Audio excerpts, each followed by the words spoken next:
சர்வதேச இரத்த தானம் வழங்குவோர் தினத்தை ஒட்டி சென்னை பல்நோக்கு மருத்துவமனையில் நடந்த சிறப்பு முகாமில் ஏராளமானோர் கலந்து கொண்டு இரத்த தானம் வழங்கினர். சென்னை ஓமாந்தூரார் தோட்டத்தில் உள்ள அரசு பல்நோக்கு மருத்துவமனையில் சர்வதேச இரத்த தானம் வழங்குவோர் தினத்தை ஒட்டி இரத்த தான முகாம் செவ்வாயன்று நடைபெற்றது.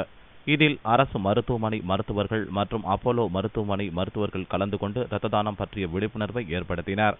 பின்னர் செய்தியாளர்களிடம் பேசிய அரசு பல்நோக்கு மருத்துவமனையின் இரத்த வங்கி மருத்துவர் தமிழ்மணி, தானமாக பெறப்பட்ட ரத்தம் அதன் முழுமையான வடிவத்திலேயே மற்றவருக்கு வழங்கப்படுவது அல்லது திரவம் நீக்கப்பட்ட ரத்தம், பிளாஸ்மா, தட்டு அணுக்கள், கிரையோ பிரிசிபிரேட் என்று 4 விதமாக பிரிக்கப்பட்டு வெவ்வேறு ஆட்களுக்கு வழங்கப்படுவதும் உண்டு என்றும், இந்த முறையில் ஒருவர் கொடுத்த இரத்த தானத்தால் ஒரே நேரத்தில் 4 பேர் பயனடைகிறார்கள் என்றும் தெரிவித்தார்.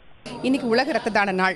ஸோ ஒரு தானம் கொடுக்கறதுல சிறந்த தானம் பார்த்தீங்கன்னா ரத்த தானம் தான். ஸோ ரத்த தானம் ஒரு வாட்டி கொடுத்தா 4 உயிர்களை ஒரு சேர காப்பாற்றுறாங்க.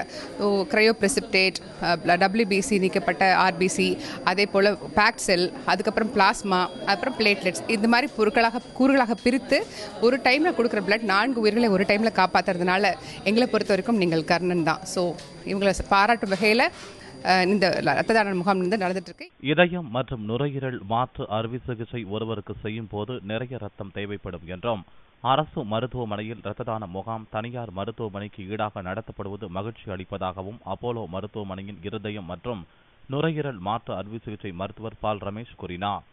இதயம் இல்லை நுரையீரல் மாற்று சிகிச்சை, ஹார்ட் லங் டிரான்ஸ்பிளான்ட்டு 2 ஆப்ரேஷன்லேயும் நிறைய ரத்தம் கசையறதுக்கு வாய்ப்புகள் இருக்குது.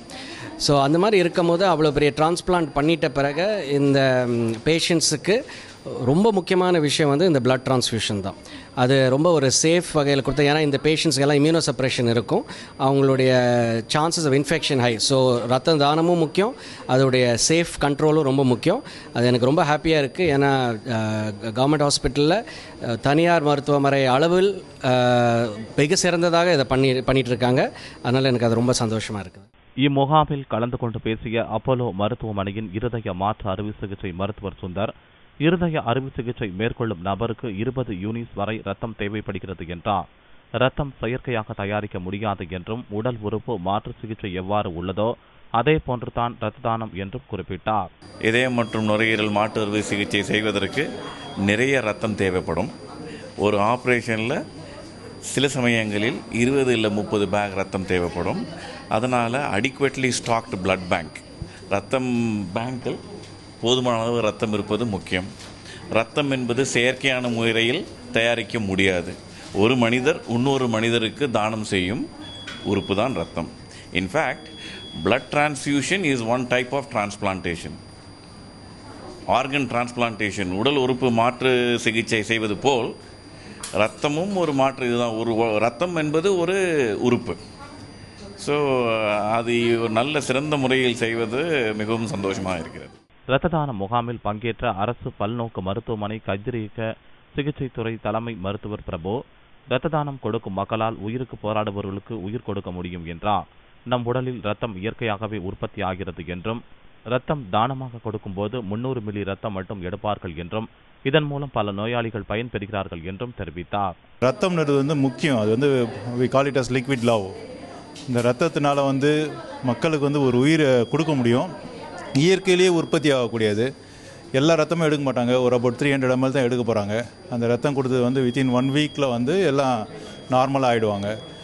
அந்த ரத்தத்தில் heart lung transplant, liver transplant, ஒரு ஆக்சிடெண்ட்டில் ஒரு ரத்த வரையாக இருக்குது, இந்த மாதிரியான சுச்சுவேஷன் ஃப்ரெஷ் பிளட் கொடுக்க வேண்டியிருக்கும். அது தவிர இப்போது ஒருத்தர் ரத்தம் கொடுத்ததுன்னா அதை கம்பனன்ட்ஸாக பிரித்து ஒரு நோயாளினா பல நோயாளிகள் இதில் பயன்படுறாங்க. இதை அரசு மருத்துவமனையில் ஒரு மக்களுக்கு ஒரு விழிப்புணர்வு நடக்க வேண்டும் என்ற ஒரு காரணத்தினால மிகவும் விரிவாக நடத்துகிறாங்க. சர்வதேச இரத்த தானம் வழங்குவோர் தினத்தை ஒட்டி நடந்த முகாமில் சமூக ஆர்வலர் முரளி கலந்து கொண்டார்.